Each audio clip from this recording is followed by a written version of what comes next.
Alright guys, welcome back to a brand new video today. Guess what account I'm on? Of course, not my own. And in today's video, we are going over the second Trials auto rifle. So it's a reskin. There's the original one, there was an energy type, and then with the DLC, there's a new kinetic type that was introduced, and it's called the Last Breath. Very quickly, going over the perks, you will notice that yes, it is the same exact weapon model as the previous Trials auto rifle, which kind of sucks because, you know, they introduced new guns and everything, and the guns are different, but it's really hard to like, for them to feel new when they look the exact same as like a weapon we've already been using for 2 months. But anyways, going over the perks, the first perk is Ambitious Assassin. Overflows the magazine based on the number of rapid kills before reloading. You also have a choice between Slide Shot. Sliding partially reloads this weapon's magazine and temporarily boosts range and stability. And Dynamic Sway Reduction. When holding down the trigger, this weapon's sway reduction system boosts accuracy over time. Right now, I am using Dynamic Sway Reduction. And then for the barrel options, the first one, which is the one that I am using, you have Extended Barrel, which increases range and decreases handling speed. Then Full Bore greatly increases range, decreases stability, and slightly decreases handling speed. And then finally, Chambered Compensator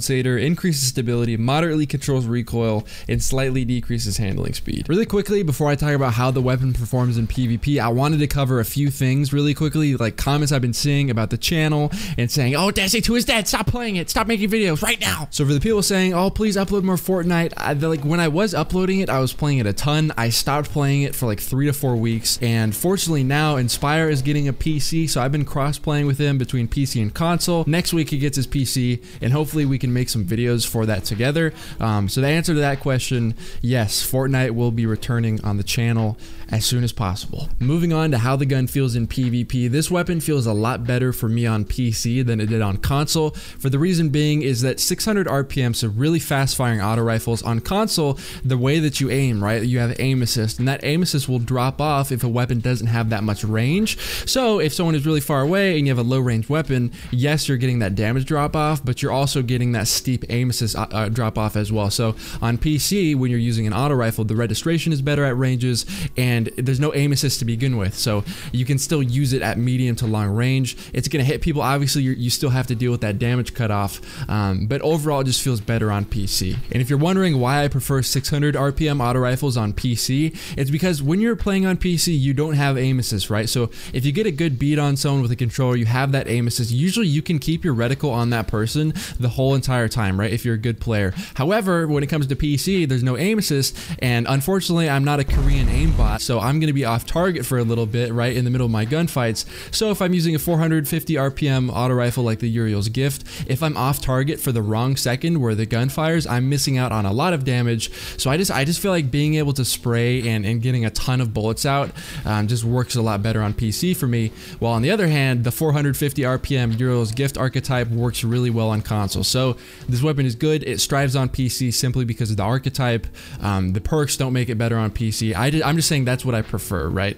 Maybe if you're a Korean aimbot, the 450 will be better, but I'm not. So for the perks, Ambitious Assassin is a good perk. It's not anything like Kill Clip where it's gonna make, you know, a pretty decent weapon and then turn it into a great one, but it's a good plus. I really like Dynamic Sway Reduction, and as I mentioned, I am playing on PC, so it's not like I'm losing aim assist at longer ranges, and I can still stay accurate. However, I usually have to deal with a cone of accuracy or accuracy cone, which prevents me from landing shots at longer distances. And what Dynamic Sway Reduction does is as soon as I hold down the trigger, it's going to become more and more accurate as I go through my magazine. So that cone of accuracy or accuracy cone is going to become a lot tighter. If you're unfamiliar with what a cone of accuracy is or accuracy cone is, I will put a diagram on the screen right now. And in simple terms, your gun is getting less accurate the further away from your target you are. So Dynamic Sway Reduction really helps with tightening that spread. So if you're someone like me and you slide around a lot, the next perk might be good for you. It is called Slide Shot. You might have missed it earlier, so if you did, I will read the description once again.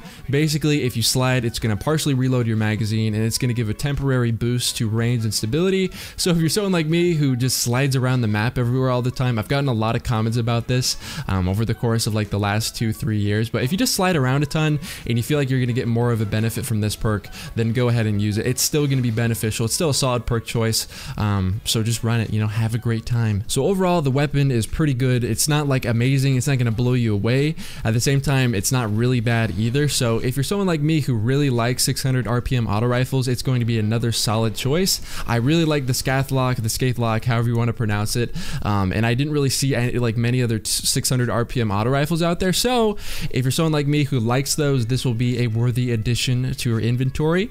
But like I said again, if you've been using Uriel's Gift in that archetype, especially on console, you may just want to stick with it. If I had to rate this weapon, I would rate it 7 money-sucking corporations out of 10. Like I said, it's not something that's going to break the game. It's not a Prometheus lens that would score like a 15 out of 10. At the same time, it's not a weapon I struggled with like getting gameplay for, so it's still very solid. And if I ever get the will to play Destiny, I will be getting it on my account through trials. And yeah, hopefully you enjoyed the video. If you want to make sure that you do not miss a video, go to my channel and click on the bell to enable post notifications, and I will see you guys in my next video. Peace!